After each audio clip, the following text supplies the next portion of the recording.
this is going to be another quick video. Like, I don't say that every time.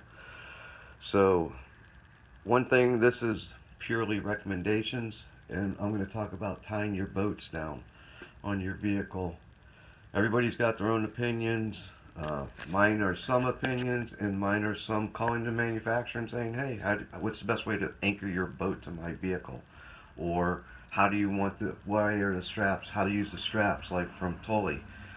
So let's look at a couple things. And just so you know, I mean, these right here are all extra straps from rack systems I've had. Some I use, some I don't. So real quick, I see a lot of people talking about bow and stern tie downs. So Tully makes, and I'm sure I've seen them by other people, a rope system right here. And I'll show you it put on the truck. But basically you have a little ratchet here, a little release up here, and then a rope. So these tend not to howl and vibrate and make noise.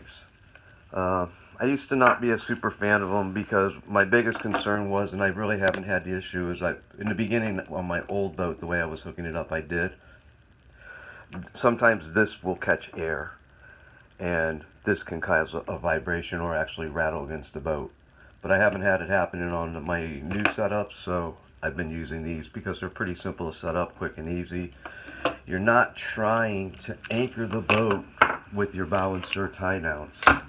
So, people that are using flat straps, I use these straps, this system right here, basically a loose end strap, a pull or a lock, and what I did was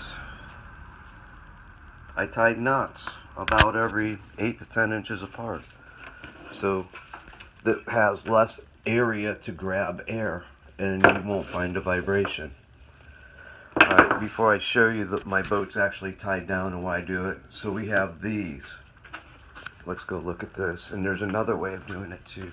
So we'll look under the hood of my vehicle. So what these do is you would stick it under here and then close the hood, and then that can't come up. You got to be careful and make sure you take your time when you're doing it. Don't put them like this. On some vehicles this may work, but now you chance bowing or denting something here. Make sure where you're putting it, close it easily first, and make sure it closes. Then you can figure out which way works better. Another way is how I've done them, and this hole just happened to be already in the fender, and I just used a stainless steel nut and bolt, and actually the bottom here has a fiber lock in it, so it's actually a lock nut. And I just have these permanently in my truck, so all I have to do is open the hood and fold them out. So let's look at something else I did. So now when I close my hood, my tie downs are perfect. Well, nothing's perfect, but they're right here. So what else I did, and this is a 3M material right here, made for, you'll see it, it's sold a lot of times in light kits to cover lights. Sometimes the front end they'll sell it and you just put it on your front end instead of like a bug guard. But you can, if you search the internet, and they sell it on Amazon. It's a 3M body protective film, and basically I just cut a little piece of it so that this strap, if it flutters at all or moves, isn't rubbing on my paint and ruining my truck. Alright, so let me tie down the front real quick and just real quick go over how I have this set up. Alright, I'll be right back. And through the magic video, it's done. Okay, so right off the bat, one thing I do that I don't see a lot of people do is I crisscross my bow straps. And even when I have one boat on here, and it's usually my boat, I'll still run a strap down each side into each hole down over here. If it does come loose, that's just more chance of keeping it on the car instead of it sliding off to the side. If it's everything set up on this side, all my straps over here, and that did actually come loose, yeah, it may stay with the car, but it's going to have a greater tendency just to fall off and slide down the road over here on the side or down the vehicle. Here, what I'm hoping is if I did have a failure, this would tend to pull the boats to the middle of the vehicle and causing less problems and maybe a minor correction and fix. The bow and stern are not your hold downs. This whole setup will, without a doubt, drive down the road at 90 miles per hour and none of these boats are moving. I know it because I've done it. The whole system, the whole idea of these are purely as a backup. And if you look, I've done the same thing here. It's less noticeable because I'm just using the hitch point back here. Now when I'm carrying one boat, I will only put one strap on the back to the center point. So I have two different rack supports, I guess. So I have the Tully elevator, and this whole unit slides down, and actually you can see I've added another strap here around the bottom and around the bottom of the whole rack assembly. And the instructions, it only shows to strap it at the very top. I just throw those on there, just added security, it can't hurt.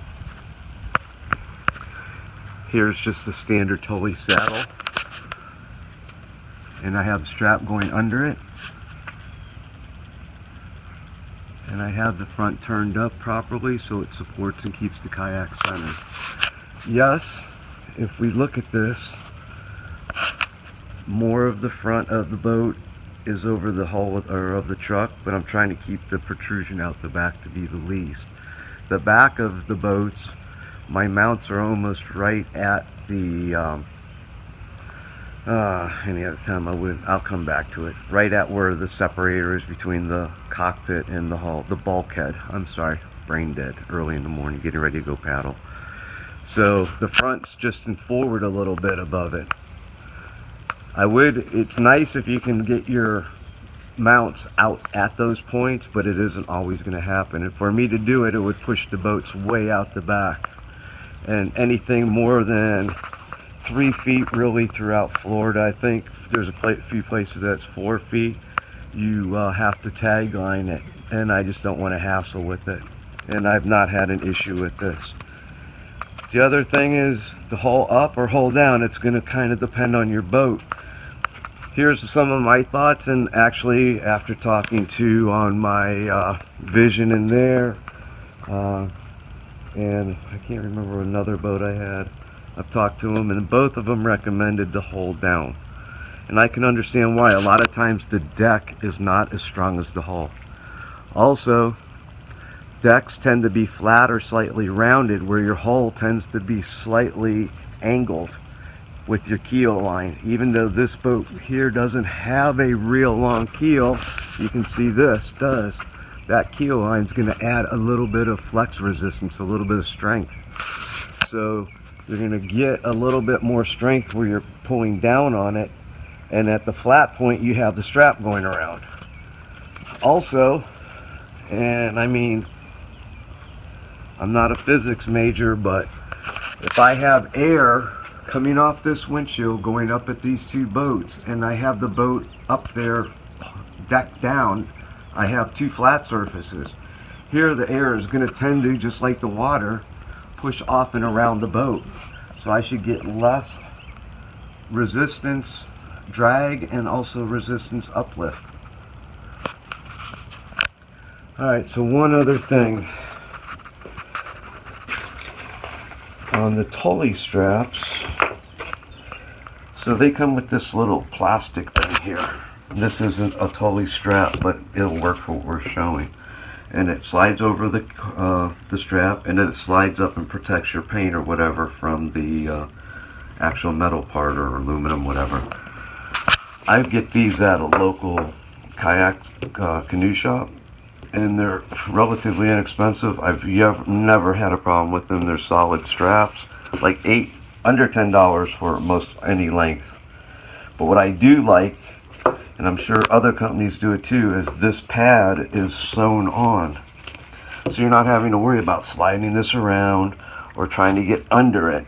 This pad's always here. This is very accessible, and you have some kind of protection for your boat or your car. Alright, I think that's it. I'm sure I could go on more. I'm good at that, but just to give you an idea, you know, these straps, oh, ratchet straps. If you notice, none of these are ratchet straps. A ratchet strap adds leverage to this whole system that you don't need. That you shouldn't have to wrench your boat down that much. It's just, oh, and there is one other thing I want to talk about real quick too. I'll have to go get it. You're more prone to damage your boat with a ratchet strap, and that's part of what the bow and stern tie down. If you pull too hard on this cord at that point right there, you're putting a great deal of stress pulling down on the boat.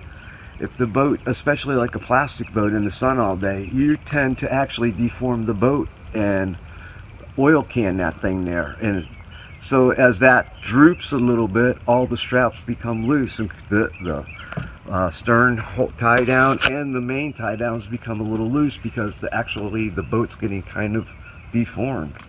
That's what you're trying not to do. That's why these straps are not meant to hold the boat down like that way. Alright, let me go grab something real quick, talk about one last thing, and then we'll move on. Okay. I keep seeing and hearing about people telling other people, and this is the part that gets me the worst, is when you're telling other people to do things that really isn't proper. And using noodles to pad your boat on a rack is not really proper. There's a lot of reasons. First of all, these are actual pads for a rack.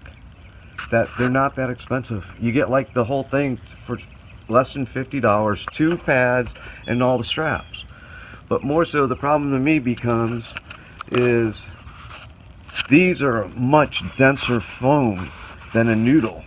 So when you're putting your boat on here, this V actually tends to stay a V and conform to the boat a little better, but not crush down where all of a sudden you've just basically crushed right back down to the rack. And they come in different styles. Like this is one here, it's hard to see. Let's see if we can get some light. It's for a round rack. And these are for blade shaped ones. The boat tends to slip on these less, and it stays where you want it. So your tie down is gonna be more efficient and hold the boat in position. It's not gonna need to rely on a bow and stern strap. Also, what I found too is we'll go to like a canoe outpost or whatever and get our boat, we'll get picked up and trailered back. You can throw these in the trailer, and some places will let me, I throw my name on them, and when they come pick me up, they bring these with them, and we throw these on their steel racks because I don't want my boat on a steel rack. Spend a little bit of money for it. But these are not that crazy expensive. I mean, and they're designed for it, where a spaghetti noodle isn't. Spaghetti noodle barely is, it's nothing. It's barely something to keep you alive, and it really isn't even designed for that. Take your time, think about what you're doing, and it's not that complicated. You can always ask questions on forums. It's a monthly question. Feel free to ask questions on the video. Have a great day. Subscribe if you're not. Tell your friends, share, like, all the others. I appreciate it. Thanks. Have a great one.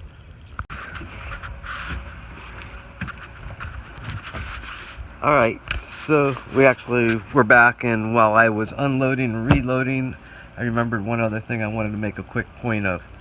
So having some kind of cockpit cover does make a difference. I mean, the air's not blowing around in here and it reduces drag, but a lot of them have these little straps on and little the clip to hold them.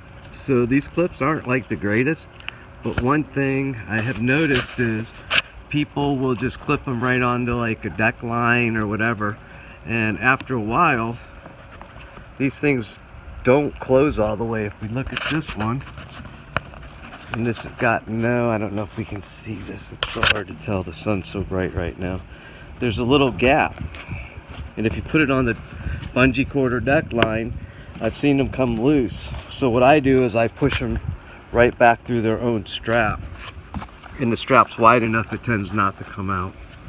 So this helps. And one thing, you know, we do a lot, all this tie down isn't, here, let me get out of here.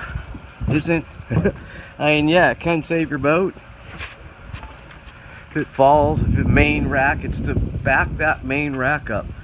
But this is all for the people driving behind you. If your boat comes off at 50, 60 miles per hour and there's a car behind you and they're not paying attention, I hate to imagine what it looks like. So just remember, it's not you that we're trying to save. I mean, it's nice to worry about your boat, but it's those people that happen to be driving behind you down the road. All right.